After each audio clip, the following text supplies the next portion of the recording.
ছাদের একপাশে বসে আছি আর হেডফোন দিয়ে গান শুনতেছি। বিকেলবেলা ছাদে বসে গান শুনতে মজাই আলাদা। হালকা বাতাস আসতেছে, এর ভিতর আম্মু আসলো আমার কাছে। আবির, আজকে তোর জন্য মেয়ে দেখতে যাব, যাবি তুই? কালেই তো চাকরি পেলাম আর এর ভিতরে বিয়ে করে দিবা?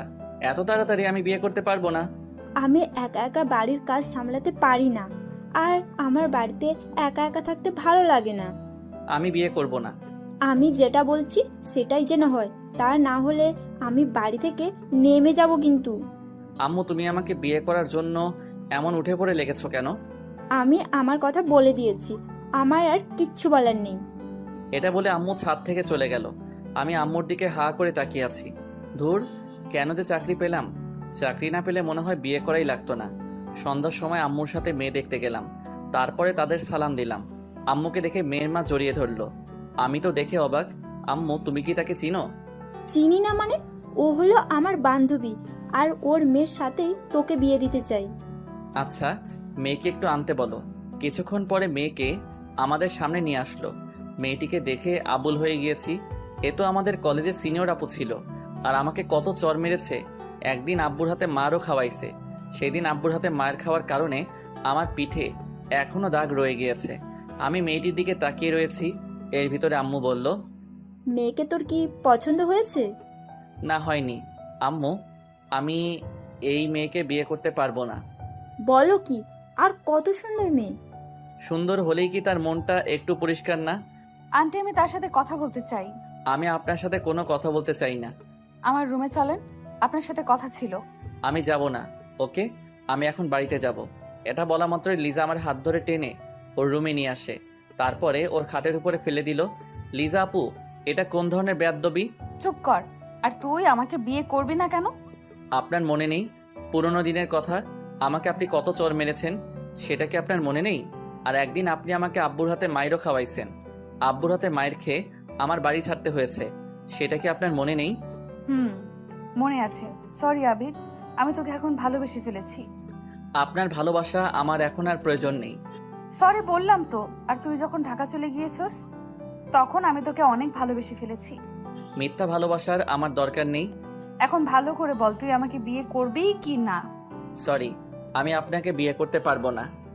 আমি যদি দরজা আটকিয়ে জোরে চিৎকার করি, তখন তো তোর বিয়ে করাই লাগবে। দাঁড়া, আমি সেটাই করতেছি। আমি আপনার ছোট। যখন ভালোবাসতে চেয়েছিলাম তখন আমাকে ছোট বলে তাড়িয়ে দিয়েছিলেন, সেটা কি আপনার মনে পড়ে না? তখন আমি ভুল ছিলাম। তুই কলেজ থেকে চলে আসার পরে আমি তোকে অনেক ভালোবেসে ফেলেছি। আমি উঠে চলে যেতে যাব এমন সময় লিজা আমার হাতটা শক্ত করে ধরে ফেললো। যাও কোথায়? আমার প্রশ্নের উত্তর না পাওয়া পর্যন্ত তোকে কোথাও যেতে দেব না। দেখেন, আমি আপনাকে আমার কথা আগেই বলে দিয়েছি। আও আও আও, আবির ছাড়ো, আমি কিন্তু ব্যথা পাচ্ছি। আমি ওর মুখটা হাত দিয়ে চেপে ধরলাম। লিজা আপু, এটা কি ধরনের কাজ বলেন তো? এটা কিছুই না, আরো অনেক কিছু করব যদি বলিস বিয়ে করতে পারবি না। আপনি কিন্তু আমাকে ব্ল্যাকমেইল করে বিয়ে করতে আসছেন। যতই এটা করে বিয়ে করেন না কেন, আপনি কিন্তু স্বামীর অধিকার কোনো দিনও পাবেন না। বরটা যখন আমার অধিকার পাবো কিনা সেটা আমি বুঝে নিব। তুই শুধু হ্যাঁটা বলে দে। দেখা যাবে পাও কিনা। এখন আমি আসি। কোথায় যাও? বাড়িতে যাওয়া লাগবে না। চল, আমিও যাব তোর সাথে। কেন এখন যাবেন? হ্যাঁ, আর বিয়ে তো এখনো হয়নি। শালা, আমি যাব তোর আম্মুর কাছে। দুজনে আবারও আম্মুর কাছে চলে আসি, তারপরে ওখানে বসে পড়ি। আন্টি, আবির আমাকে বিয়ে করতে রাজি। আচ্ছা, সামনের মাসে বিয়ে। বিয়ের কথা পাকা করে আম্মুর সাথে বাড়িতে চলে আসি।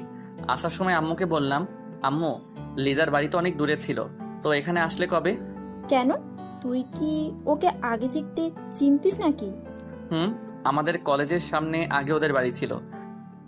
ছিল, কিন্তু ওর আব্বু রিটায়ার হবার পর এখানে চলে আসে। আমরা দুজনে বাড়িতে চলে আসি। আমি বাড়িতে এসে শুয়ে শুয়ে ভাবতেছি, ওকে আমি তো কোনো দিনও বানাবো না। ও আমাকে কত চর মেরেছে, আরও মানুষের সামনে অনেক অপমান করেছে। এখন আসুন পরিচয় হয়নি। আমি আবির। লেখাপড়া শেষ হবার পরে চাকরি করা শুরু করে দিয়েছি। আর আজকে যে মেয়েটাকে দেখতে গিয়েছি, ওই মেয়েটাকে একসময় আমি অনেক ভালোবাসতাম, কিন্তু ও আমার ভালোবাসাটা বুঝতো না। ও শুধু আমাকে অপমানই করতো। যাই হোক, পুরনো কথা এখন আর মনে করতে চাই না, কোনো সময় না হয় বলবো। এইভাবে দিনগুলো চলছিল। এর ভিতরে সামনের মাসও চলে আসে। আজকে বিয়েটা ভালোভাবে হয়ে গিয়েছে, কিন্তু এই বিয়েতে আমি রাজি না। আজ আমার বাসর রাত, কিন্তু বাসর করার আমার মোটেও ইচ্ছে নেই, তাই আমি ছাদে চলে আসি। তারপরে একটা সিগারেট ধরলাম, ছাদে বসে অনেকগুলো সিগারেট খেলাম, তারপরে বাসর ঘরের সামনে চলে আসি। এমন সময় ঘাড়ে কারো হাতের অনুভব পেলাম, তাকিয়ে দেখি আম্মু। এখনো বাসর ঘরে ঢুকেসনি? মেয়েটি সেই কখন থেকে তোর জন্য অপেক্ষা করতেছে। আমি আম্মুর সাথে আরও কিছুক্ষণ কথা বলে বাসর ঘরের ভিতরে ঢুকে পড়লাম। দেখতে পেলাম লিজা সেজে আছে, ওকে অনেক সুন্দর লাগতেছে। যতই সুন্দর লাগুক না কেন, ওকে আমি একটু টাচ করব না। কিছুক্ষণ পরে লিজা নেমে আসলো, এসে আমাকে সালাম দিবে এমন সময় আমি পাটা সরিয়ে নিলাম। কি হলো, পা সরিয়ে নিলা যে? এমনি, আর আপনার আমাকে সালাম দেওয়ার কোনো প্রয়োজন নেই। তুই এখন সোজা হয়ে দাঁড়াবি কি না? আমার কথা বলে দিয়েছি কিন্তু। শালা দাঁড়াবি না মানে? আমি আবিরের কলার ধরে খাটের উপর শুইয়ে দেই, তারপর ওর বুকের উপর শুয়ে পড়ি। দেখুন ছাড়ুন, আমার কিন্তু লাগতেছে। এমন ভাব দেখাস কেন? আমি বলেছি না তোর সাথে আমি যত অন্যায় করেছি তার জন্য সরি?